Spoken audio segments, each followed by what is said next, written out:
Hi YouTube, welcome back. What's going on? It's your boy Bam from Bam's Gaming Studios here today, bringing you another YouTube video. And today I'm going to be showing you something that my channel has a long history of doing, and that is how to make a Minecraft server. Now, two things I want to go ahead and say off the bat here.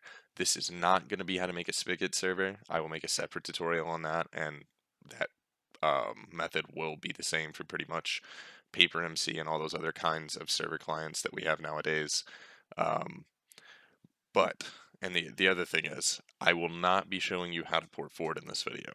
I will link Hamachi below. I will also link the same thing that I linked in a more recent video, my Subnautica tutorial, that shows you all of the information that you would need to log into your gateway on how to port forward. But a video will be coming on the 15th of this month to show you guys how to port forward, and it'll be a general video that will cover for all games like Subnautica and this one. But anyways, let's get right into it. I'm going to make this a quick one because it does not need to be a long video. Now, the first thing you're going to need is this Minecraft server.jar. And they're very nice here. They actually give you a bat command to use here. But what I'm going to do is I'm just going to go ahead and show you guys what I typed in to get here. So you just Minecraft server download. It's this first link right here. And you're going to go ahead and download this Minecraft_server.jar. Now it automatically downloads this server.jar. Don't let that freak you out. I'm also going to move this over onto my second monitor so I can drag the jar into this folder right here. Now, once you have the jar in this folder right here, you can go ahead and do a couple things. You can either go ahead and make the bat to start it with, or you can just go ahead and double click it and start it as it is.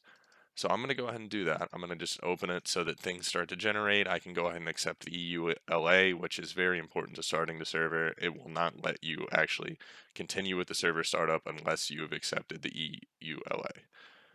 So it generates this file right here for you, EULA.txt. You go in here and you change this false value to true. Save the file, and you can go ahead and start your server again.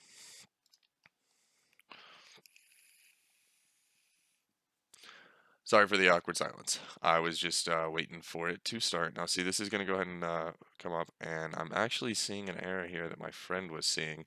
Now, I'm going to go ahead and come back and explain this to you guys once it's done generating the world, because this can cause a server hang-up issue.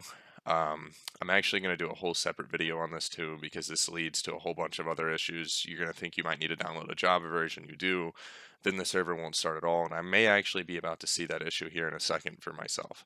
All right, so right now, at the very least, the server started up. I don't already have Minecraft open. I'm going to go ahead and open it, but as anybody who plays nowadays knows, it takes forever to open, forever and a day. So I'm going to go ahead and load that up real quick.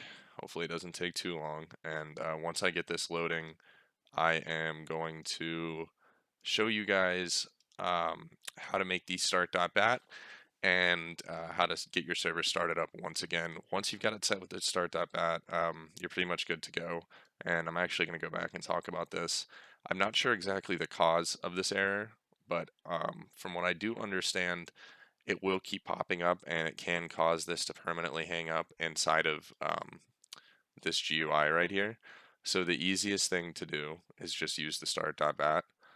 I did want to show you guys that this was already up and running, but Minecraft is taking forever to load. So what I'm going to do right now is I'm going to go ahead and execute the stop command. And we're going to stop the server so I can go and make that Minecraft, or the Start.bat, I'm sorry. So the easiest way to do that, I will say it helps if you can see the file extensions here. The easiest way to do that is in your file explorer. Oh, well, there's Minecraft. Sorry guys, 1 second. Is in file explorer, you press view, and over here, file name extensions. With that box checked, you can see the extensions, and that makes this process and a lot of other processes a lot easier. I'm going to go ahead and assume a lot of you don't have Notepad++ installed, so we are just going to create a regular text document, which I actually can't. But anyways, you guys get the idea. You create a text document, name it start, and then let's change this last part to .bat. That's going to change it to a .bat file. Now the next thing we're going to do is edit it. This is what you all are going to see right here. Now, if we go back, and I actually have to reopen it real quick to that Minecraft server download page, right here, this is the code that we want. So we're going to go ahead and take that and put it in here and change this. I don't know why there's 2 periods there to begin with. Just change it to server.jar. And the thing with that is you always want it to match the name of the jar in your server folder. Here we have the arguments for how much RAM it's set to have. So right now it's 1 gigabyte. And this goes up in increments of 1024. So for example, for 2 gigabytes, it's 2048, 3, 3096, and so on. So I may have done that math wrong. I think it's 4096. I'm not sure what the 3 is. But anyways, you can also do this like this. You can do 1G, 2G, and so on. So I'm going to go ahead and do 4 gigs, which is 4096. I, unfortunately, off the top of my head, do not remember what 3 is. And I'm not going to sit here and try to do that math. So once you have that typed in there, the only other thing I recommend is adding pause at the end of it, so that if there is any issue, the command prompt will stay open and you can see what the issue is. So now that we have that made, we're going to run the start.bat and see it's starting the server up here in this folder. Also, I wouldn't recommend just willy-nilly putting 4 gigabytes in there or however much. You do really need to look at how much RAM you have, and there are a couple different places you can find that, but typically the easiest one is right here in Task Manager. If you go to Performance Memory, you can see exactly how much RAM you have. So right now I have 20 gigabytes available out of, right here it says 31. I'm using 10, which I assume is 6 on the client and 4 on the server. But here you just want to look at your top line, like how much memory you have available, and try to leave, usually I would say 6 to 8 gigabytes free of your space. If you can't, I mean, you can really push it and leave like 2 or 3 gigabytes. That's what I used to do back in the day, or even none. But please do know when you do this, you are going to lag, and the server is likely going to lag if you don't have a lot of RAM. So that is just something to keep in mind.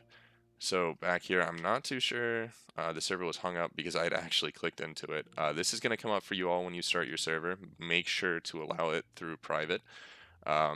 Public networks is already going to be checked, but hit allow access. And as you guys can see, the server is up, which means if I go on Minecraft right now and I add local host 25565, it's pinging it. There she is. And we're going to go ahead and connect, and as you guys can see on the server console and the game, I am in the server and we have life. So most people are going to want to know how to do this. You're going to, if you want to op yourself, it's just op and then your name. And now I am server operator. So now if we go back here to see all the commands, you can type /help. Some common ones are /teleport, obviously, and then game mode. I don't know. Let's see, creative. But yeah, that is pretty much that, guys. And that is how you make a vanilla Minecraft server in 1.19.4. Like I said, I'm going to go ahead and throw up a text box on screen right here. I will also have one at the beginning of the video that takes you to a port forwarding tutorial. I'm not going to get into that today because there's no point. I can't properly show you all, but on the 15th I'll be able to. I'll be in a place where I have the correct internet to be able to show you guys how to go ahead and port forward your Minecraft server or your Subnautica server or whatever it is that you want to play. Quickly though, I can show you guys because you're going to be wondering, you know, how do I do this? I want my friends to be able to play with me.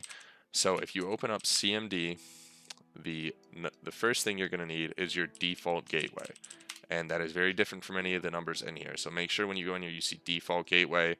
This is the IP, and mine probably looks a little bit different than yours. Default gateways are typically something like 192.168.0.1, but you would go to your internet browser and you would put this default gateway in. So I'm going to go ahead and do that, even though it will not bring up anything for me.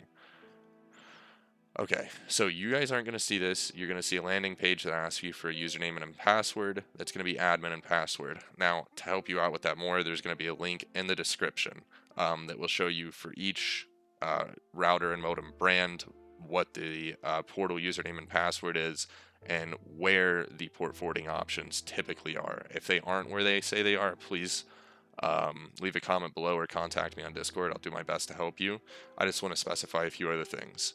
What you are going to need to port forward with, this is what you put in on default gateway with the IP from here, or the port from here, I'm sorry. So you are going to need to port forward port 25565. And you can usually put that in each of the boxes, and it's fine because you don't need to specify a big range, just the port. Typically, it is a TCP UDP port forwarding, so you're going to want to have both options selected there if you can. And then you are going to use this IPv4 address right here to port forward your ports. So when you go in there and it asks you for a port, you type in your IPv4 and this port right here.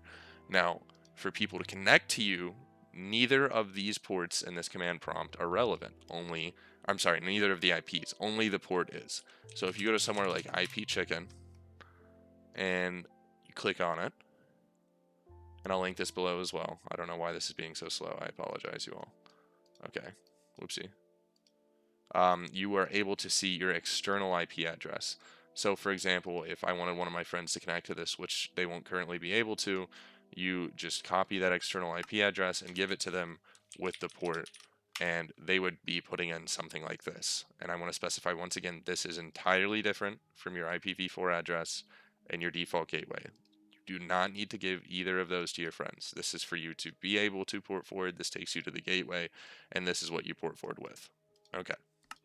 So obviously that's not going to load up for me because it's not port forwarded, but I think you guys get the idea.